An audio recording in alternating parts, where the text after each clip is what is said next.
Welcome into another edition of Friar Territory here on the Foul Territory Network. I'm Kyle Glaser alongside Mike Cameron, here to break down the top 5 hitters the Padres should be targeting in free agency as hot stove season gets set to begin. Mike, this came up on us fast. The World Series concluded Saturday. Free agency begins on Thursday. Time to jump right into the offseason.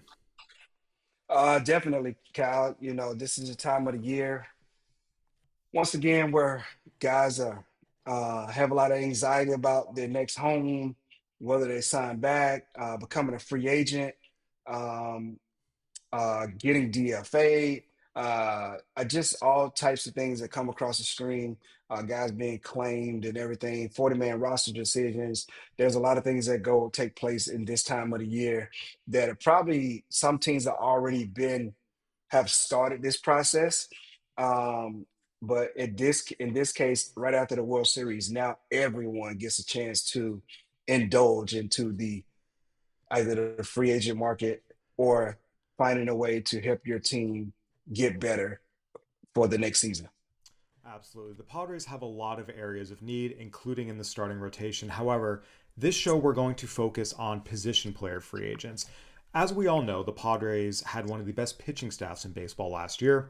The offense left a lot to be desired. The Padres finished 18th in the majors in runs scored and 28th in the majors in home runs. And this is important because we have seen to be a World Series team, there's certain thresholds you have to hit. I should say to be a World Series champion. With the Dodgers winning the 2025 World Series, the last 11 World Series champions have been top 10 in the majors in runs scored. The last 6 World Series champions have been top 5 in the majors in home runs.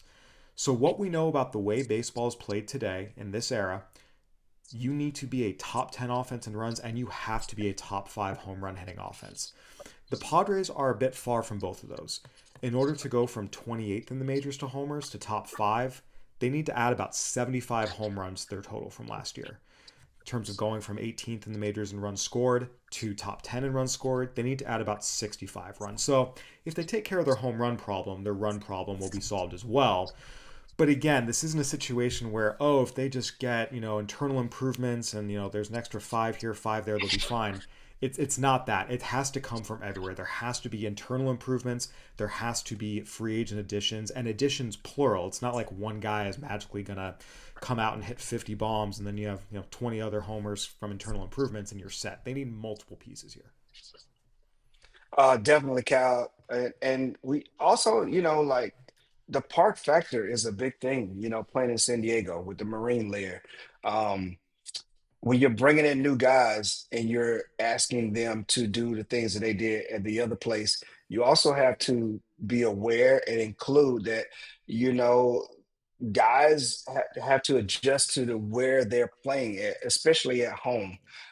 So as we spoke about adding all of these home runs, we need to be able to bring in more than one or two guys that can get it done in any shape, fashion, as possible. So we're looking at these guys and we're starting to like, okay, who can we add on the corner, the outfield that can give us 20, 25, maybe a 30, 35 homer bat. But you have to understand that when you come to Petco Park, that could easily change because of your home environment. So with that, we are going to break down the top 5 position players the Padres should be targeting this hot stove season. These are all everyday guys. There's some bench guys we're going to talk about later that are kind of, complementary pieces, but these are the everyday guys. Starting off, counting down, Mike, number 5, Ryan O'Hearn. We saw O'Hearn come over to the Padres from the Orioles in a deadline deal with Ramon Laureano. He was productive in San Diego, but not quite to the same level he was in Baltimore. He's 32 years old now. Last year hit 281, 17 homers, 63 RBIs, 803 OPS combined. What was really, really impressive about him was he was pretty split neutral. He was actually better against lefties than righties. He also hit well with runners in scoring position, 292 with a 919 OPS with runners in scoring position. So he solves a lot of the Padres' needs, right? We've talked about they need to get better against lefties. They need to hit better with runners in scoring position. What do you think of Ryan O'Hearn as someone the Padres bring back and install as their everyday first baseman and or DH? To unless the Padres are trying to get younger, I would pursue Ron Hearn because I've already had him. I understand some things about him. He's already have kind of put his stitch in with the team. Yeah. He understands how to make adjustments. One of the biggest things that this Padres team needed was some guys that understand how to run produce. So, and he doesn't really have the failures against left-handed pitching that we kind of put in a box really quickly. Yeah. And with that comfort of him being 32, maybe he gets a 3-year deal or something like that to his liking where he may be comfortable coming back.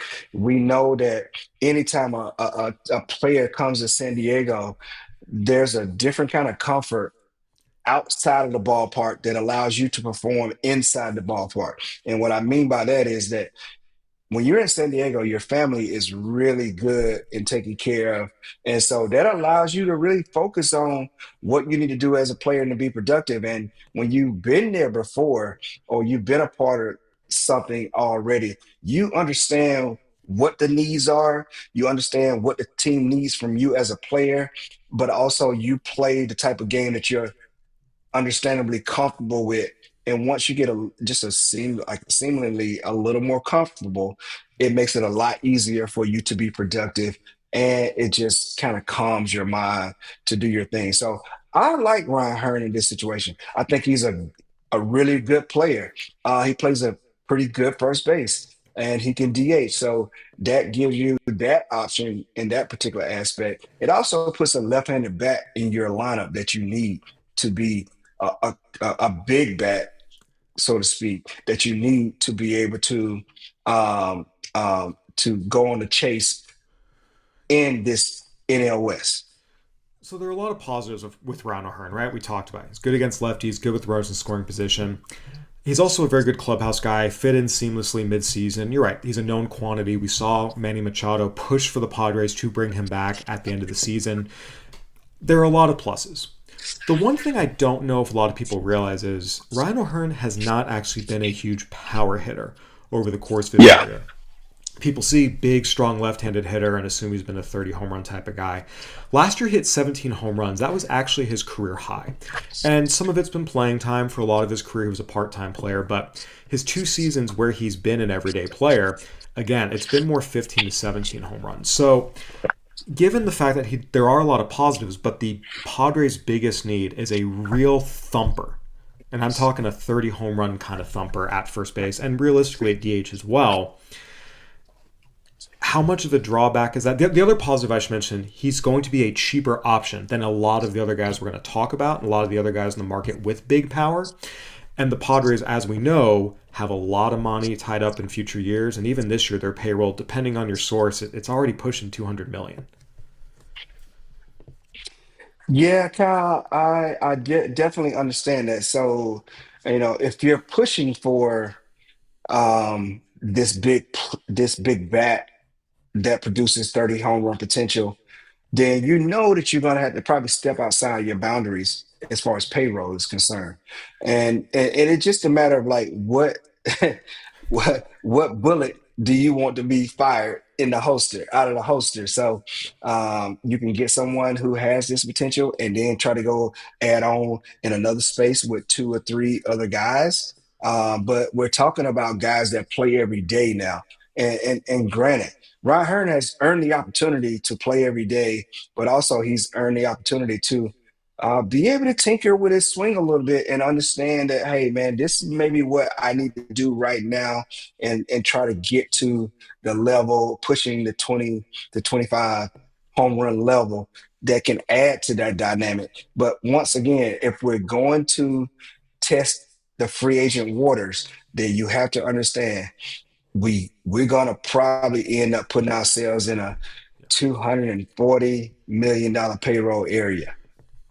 Yeah, and that's going to be the biggest key here for the Padres. And as we go down this list, there are going to be guys all across the spectrum in terms of their value, in terms of what contract they're going to sign, length, dollar wise, and talking about what's really feasible for the Padres is a big part of this. And as we move forward, I want to keep in mind there are some guys you won't see on this list. Kyle Tucker, Alex Bregman, Bo Bichette, all incredibly talented players. They're going to be way outside the Padres' payroll band. And also, when we talk about the Padres' biggest needs, they don't fit or align with their biggest needs. So we're really focused here on the guys who fit into the Padres, potentially their payroll, but most importantly, where their need is at first base and DH. Because that is where the Padres need to be focusing all their assets and resources. FT fam, if you want more information about Superpower, I have real life customer Eric Kratz with us right now to explain how you're basically getting the pro experience available for everyone. $199 is the price, and that's a discount from Superpower. That's a discount from everywhere. You get so much information from your lab test results. Christmas is coming up here soon. You can give this gift to somebody else. Health is the gift that keeps on giving. Your blueprint activated with Superpower. Not only did Superpower reduce that price to what Kratz is talking about, just $199, but for a limited time, FT fam gets an additional $20 off with code TAKE20. Head to superpower.com and use code TAKE20 at checkout for $20 off your membership. After you sign up, they're going to ask you how you heard about them, and make sure you mention FT to support the show. Stop only reacting to health problems and start proactively improving your health based on real personalized data with Superpower. So with that, Mike, we're going to cheat a little bit here. Number 4, we're actually bringing in 2 players. We're going to group together the 2 big Japanese power hitters together. Munetaka Murakami, third baseman from the Yakult Swallows. He's 25. He'll be 26 next year. And Kazuma Okamoto, third baseman, first baseman for the Yomiuri Giants. He is 29 years old. These have been 2 of the most prolific power hitters in NPB for the last few years. They both have some pluses and minuses we'll get into. I've covered both of them since 2021. I went to Japan last year, sat on Murakami, written scouting reports on these guys for years and years and years. So have a good feel for both of them. Mike, before we dive into them individually, generally speaking, you have played with and against so many guys who have made the jump from Japan to the U.S. as position players. Ichiro, of course, but also Hideki Matsui and so many guys over the course of your career. What for you are the keys, and what do you look for in hitters coming over from Japan that gives you confidence they'll have success over here? Well, I think that the NPB has actually with guys coming over, during my time and a little bit before my time, coming over to have some successes, they're able to share those experiences with the guys that are trying to make this jump at this particular time.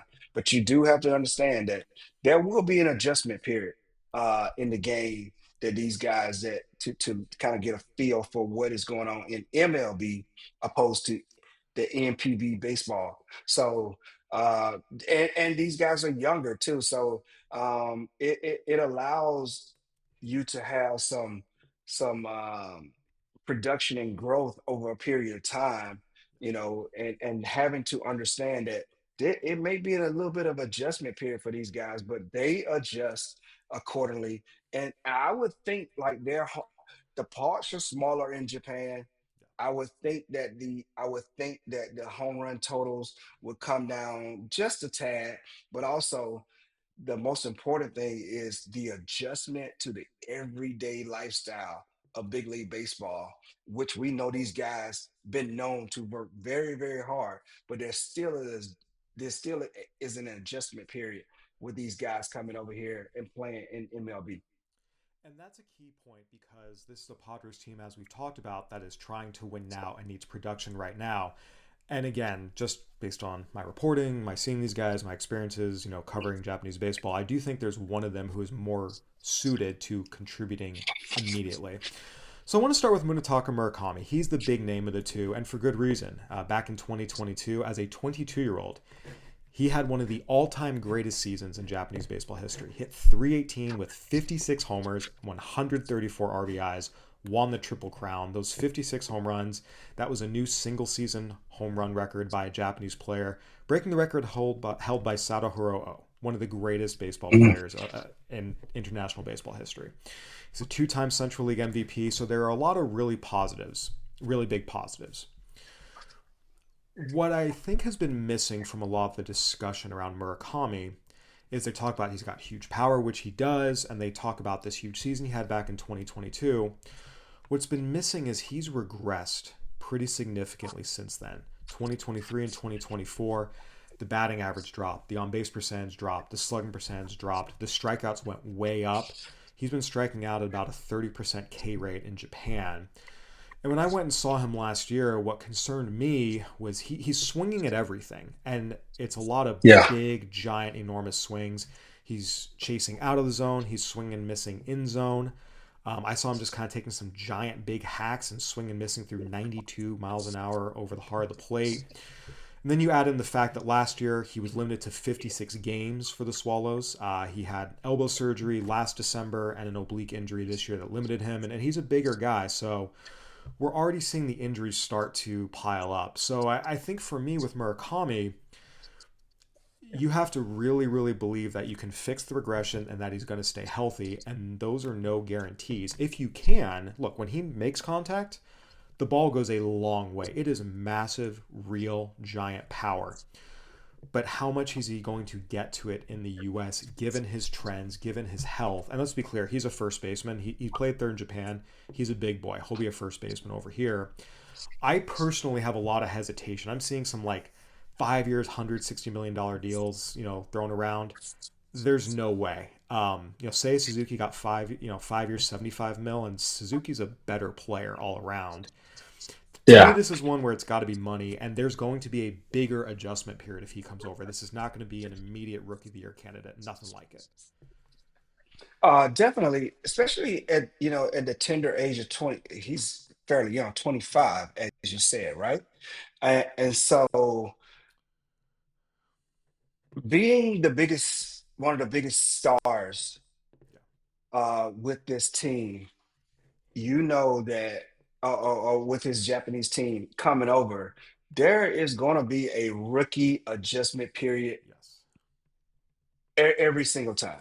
I just happened to go back and look at Hideki Matsui Yeah. and kind of correlated some of the things that you're saying right now. Hideki Matsui was the biggest home run threat in Japan at his time Got before he over. came to Yep. the New York Yankees. Exactly. And on that Yankee team, he only had to do the things that he were capable of doing what he did in Japan. He only hit 16 home runs, but he drove in 106 runs. So he understood the challenges of adjusting to the big league, knowing that he's a really, really big home run threat. Yep. And so the what you can get out of this particular situation is that he maintained his average.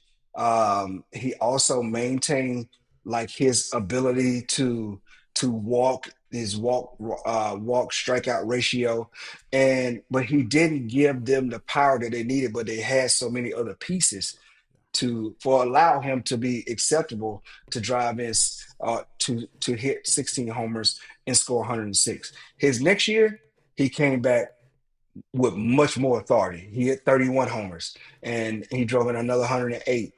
But his batting average went up. His on base percentage went up. His slugging percentage went up. So there are going to be some adjustment situations. No matter how many home runs you hit in another league, you still got to do it in the big leagues. And so um, that's going to take some time. You have to be able to allow these adjustments to take place culturally and also from a baseball standpoint also.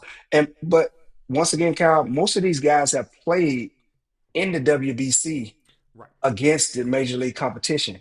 They just haven't done it over a 6-month period. And that's the thing with Murakami, right? And that's where there's pluses and minuses. You talk about what he's done against international competition. He has shown he can get to his power against big leaguers. He hit a home run off Nick Martinez for Japan in the Olympic gold medal game back in 2021, helped lead Japan to victory there.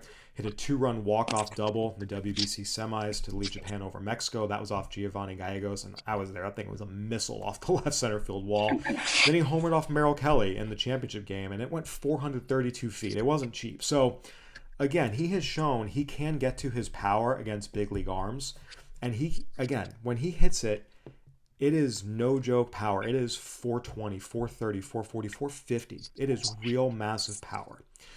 The concern is just how much he's been swinging and missing. His last full season in Japan, 2024, he hit 244 with a 30% strikeout rate against Japanese pitching.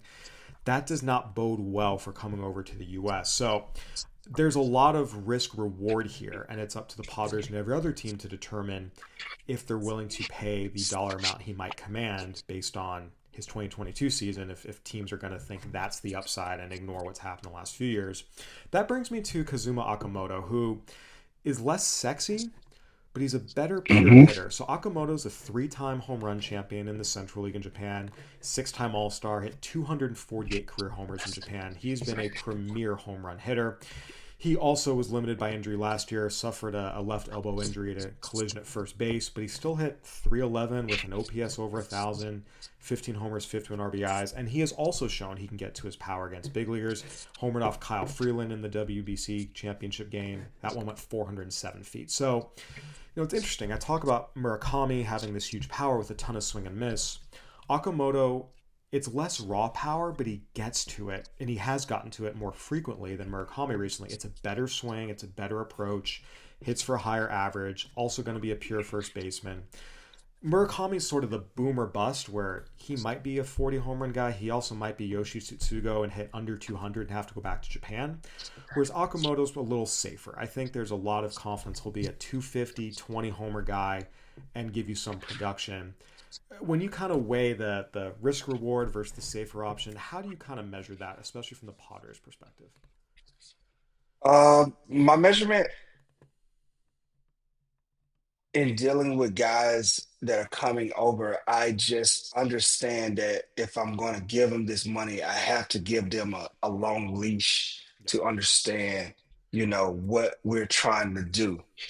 It can also incentivize a player. I think most of these guys now are gearing and preparing themselves to take on the challenge of coming to America to play in big league baseball. So they already kind of have an idea of what they want to become and what they're trying to become.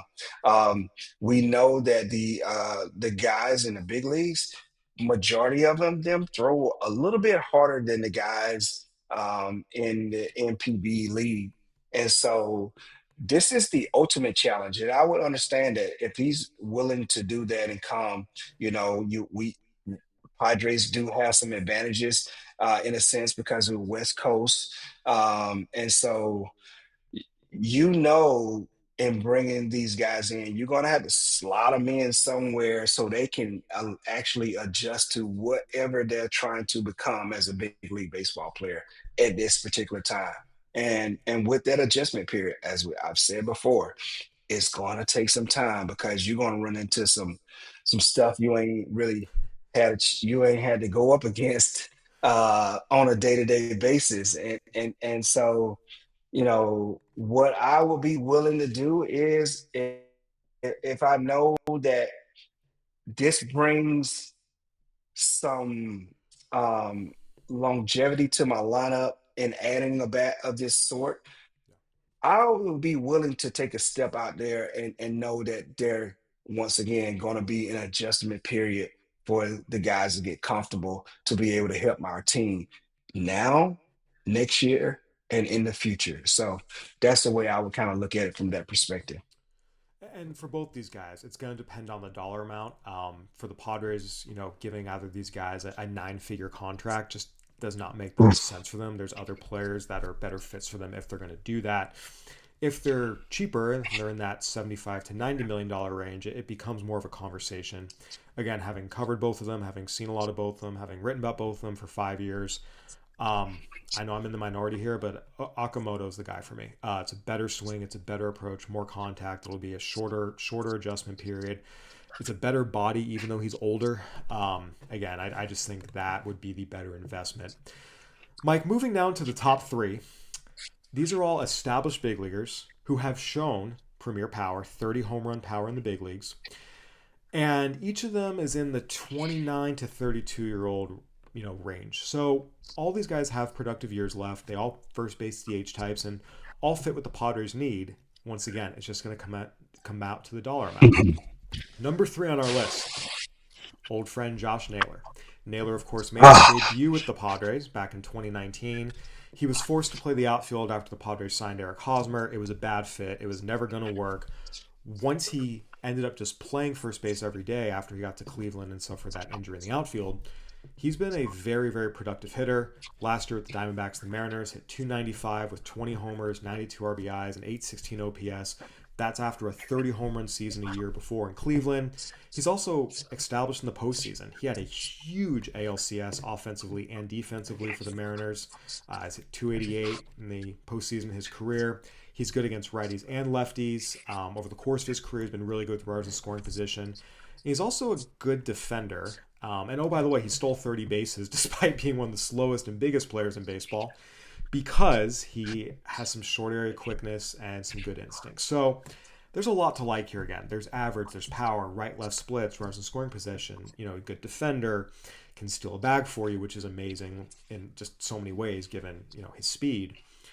How do you view Josh Naylor as a potential fit for the San Diego Padres? I don't want San Diego to have Josh Naylor. I have specific ties to Josh Naylor, but obviously because of him being a Mariner and now ex-Mariner, if that's the case. Look, anyone who gets Josh Naylor, just me being around this guy, he understands baseball. He's a baseball. He's a we call this guy, we call these guys like a gamer, man. He's a good player. He goes out when he's hurt. He gives you quality at bats. It doesn't matter if it's lefty or right. He can get to his 20 to 25 homer power. Obviously, I think he's obviously Canadian born, but I think he lives in Arizona now. So, this does give some benefits to a very good baseball player and very underrated first baseman, as we saw a little bit in the playoffs this year and over down the stretch run for the Seattle Mariners, man. Like, this is a good person to have in your clubhouse. He doesn't talk much. He doesn't have like much of the maintenance that you need, but the guy shows up every single day, hurt, whatever it may be, and gives you his all. Like some of these games that he was playing down the stretch with some of the things he was going through, I don't even know how he done it. And maintain the productive level that he was able to do going down the stretch and also into the playoffs, man. Like, this is a good player to have. I think 25 of the 30 teams would love to have a guy like Josh Naylor because of what he brings. He doesn't go outside of himself to try to be more than what he is. He understands that he's a 20 to possibly a 32 homer bat. And that is something that you just don't get a chance to get. Who can play first base fairly young in a sense, who's still coming into himself. But what he does productive wise right now, this will be an unbelievable sign if they could snatch this guy off the market, which I don't want nobody to do it but Seattle. But I understand. I definitely understand because of the quality of the production that he brings. He knows how to move a runner. He has quality at bats where he may miss his pitch, but he's still fighting. He fists one in the left field or fisted up the middle. He does these things all the time, and he's very, very good base runner who understands that if you mess up or you go and fall asleep on the defense, I'm taking the extra base. There are a lot of things to like about Josh Naylor. Again, the production, runners in scoring position, right, left. The other aspects here that are encouraging are, you mentioned his age. He's 28. He doesn't turn 29 until next June, so he's still young. And on top of that, he hit very well in Seattle, which, as we know, is a very, very, very pitcher-friendly park, Yes. like Petco Park. He hit 299, 341 with a 490 slug there. Hit 9 of his 20 homers in only 54 games. So, again, this is a guy whose power plays in bigger parks. There are a lot of things to like with Josh Naylor, and I do think that we're going to talk about 2 other guys ahead of him here on this list. But realistically, when you look at the age, the salary, he to me is the best fit and someone the Padres should aggressively go after. Mike, the final 2 guys on this list are premier power threats. Got first base, one's a first baseman, one's a DH. Realistically, they are probably going to be outside the Padres price range. The only reason I say they won't be definitively is because never underestimate AJ Preller. His ability to pull surprises, throw lots of money at guys. Again, payroll up near $200 million. We've seen them cutting. Realistically, these next 2 guys, it's hard to see a situation where the Padres are able to pay them. That said, I still want to discuss them because they are free agents. They are on the table. They do fit Padres' needs. And I think we at least need to talk about them and address them just in case something crazy happens. And with that, number 2 on the list of the top 5 hitters the Padres should be targeting in free agency is Kyle Schwarber. Schwarber, as we know, had one of the best seasons in baseball for the Philadelphia Phillies last year. He's 32. Last year, he hit 56 home runs to lead the National League. He led all of Major League Baseball with 132 RBIs. He's a top 3 MVP finalist. Overall, hit 240, 365, 563, 928 OPS. Pick your favorite number. This is one of the premier power hitters in baseball. He hits lefties even better than righties, which is impressive. I think a lot of people don't realize that. 964 OPS versus 904 OPS for right. There's just a lot to like here about Kyle Schwarber. Again, realistically, he's going to command a contract outside the Padres price range. That said, again, he is officially an option. How do you view Kyle Schwarber here? I mean, if we're talking about outside the price range, or we're talking about in terms of years because of his age, because Dollars. at Realistically, we're $32, looking yeah, at 30 million plus average annual value. And as we've talked about for the yeah, Padres, given how many big salaries they have long term, yeah, long term for guys as they move into their mid to late 30s, adding another one is probably not the best move for the franchise. But again, he's here. yeah. I think it's important to have the discussion. Yeah, I view Kyle Schwarber at this particular point as a hired gun, because of what he's able to bring to your offense immediately. The guy is he's I feel like he's found his niche in Philly, which we may have to scale back this, although he has this raw potential home run power, you still have to probably scale it back. And do you bring in a DH outfielder for this particular salary that he's probably going to get? Man, we're talking at least 4, and somebody's going to be pushing it. He's going to be probably pushing 5 Yeah. to try to get into this realm of where you're at. I don't think I love Kyle Schwarber, man, because he's just a dog. I mean, he's a big league dog, and he knows exactly what he needs to do as a player, and he knows exactly what the team needs, and that's what he provides on a daily basis. I think that the glamour of this whole thing is that it literally for this team is going to fall out of the realm of where they can probably bring him in, just lure a guy in of this caliber, because you have so many uh, ongoing and expiring contracts with older players. Um, if we're talking 28, 29, Kyle Schwarber, we're talking a whole different ball game, but we're not. And you have to understand Father Time comes in, and you never know, Kyle, when Father Times decides to set in, and it may be in the middle of you making $33 million, and the Padres just can't have that happen right now. No question about it. We've seen that happen to a lot of first base DH types. Albert Pujols, Prince Fielder, Miguel Cabrera, a lot of guys like that. To be clear, Schwarber is, at this point, purely a DH, 154 games at DH, only 8 in left field. He's not a viable left fielder, and the Padres don't need him to be. This is one of the premier power hitters in baseball. I do agree that he is not the optimal fit for the reasons we discussed. The other thing that I think needs to be noted is, again, his power will play anywhere. We saw that in the 2022 NLCS when he hit the longest home run I have ever seen, 450 feet to the second deck in right field, where literally no one before or since has hit a baseball. That said, we all know Philly is a very, very hitter-friendly park, particularly for left-handed hitters.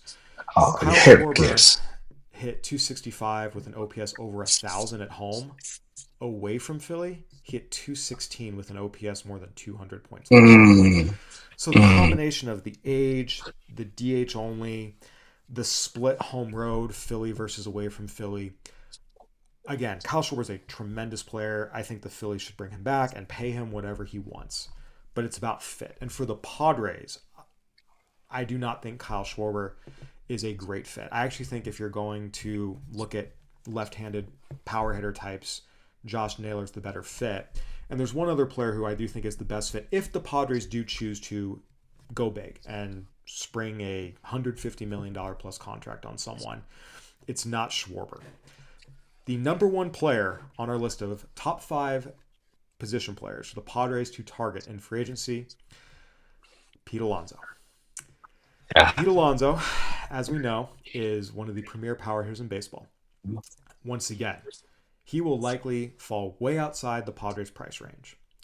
But if they somehow decide or scrounge up the money to say, you know what, we do want to give someone, we do have $150 to $200 million to give to someone, and we want to spend it on a big bat, this is the guy for them to do it on.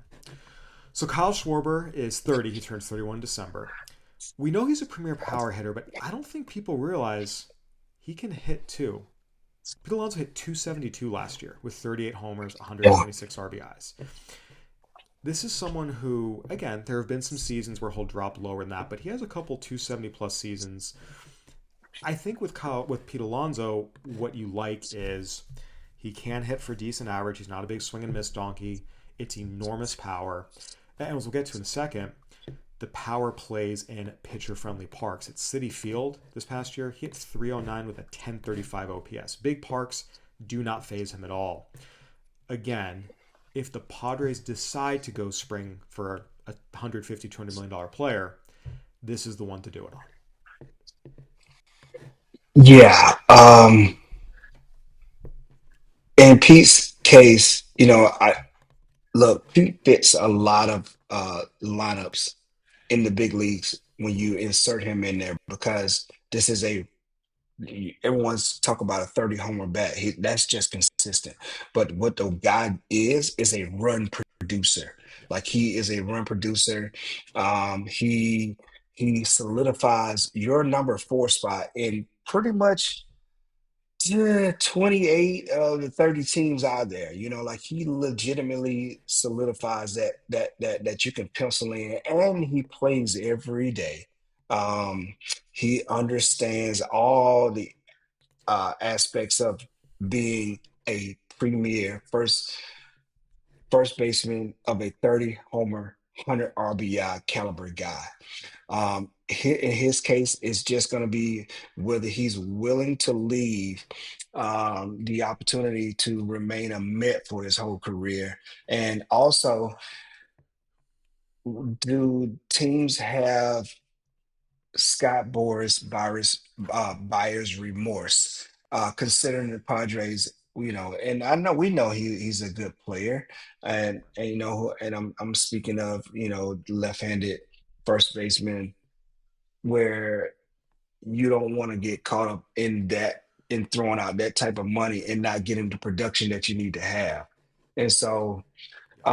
Man, I would love to have PD, but you know that Scott Boras is going to be pushing the number to the max, considering what he's already been through, where he had to take a 1-year deal last year, and it wasn't anything out there for him. But he continues to show up. He continues to solidify lineups, or in this particular case, the New York Mets lineup.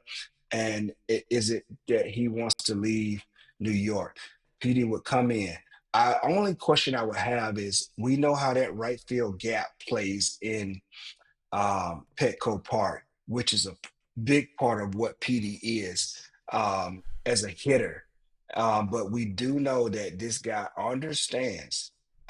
He reminds me of a much better Ryan O'Hearn in a sense because of what with a higher level of production in a sense. And I only said that because of these guys understand how to play a version of old school baseball. I'm a 100 run production type of guy, and I know that I'm gonna get my 30 over the course of the season.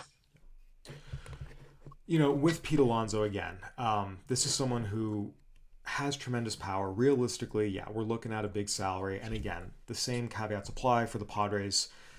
Having another guy making 30 million plus a year into his mid to late 30s probably is not what's best for the franchise. But if they are looking to spring for someone, if they feel like they are 1 to 2 big bats away and there's a big bat they're willing to spend it on, this is the one that fits. So again, realistically, of these 5 scenarios we talked about, most realistic is Josh Naylor and potentially bring back Ryan O'Hearn if their salary situation is even worse than maybe perceived.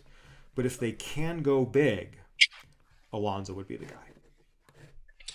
Definitely. I mean, it's just once again, we're talking about the Padres being able to lure him away from that New York state of mind, in a sense, because of what he's done there already. But I love Pete Alonso because, like, the one thing that that never goes away when you're doing all these different things as a player is you understanding your ability to be a run producer. And I think anyone, especially the Padres, could in need of that because you're going to have those moments where you're scoring 1, 2, 3 runs sometimes just because of the dynamics of the ballpark. I mean, and guys are not going to be on all the time. And I do believe that Pete fits the bill in that, and it's being able to, if AJ Preller and the San Diego Padres are able to pry him out of that New York Met uniform. So we'll see what happens. There's a lot of options, but Mike Hot Stove season is about to begin. It's going to be wild.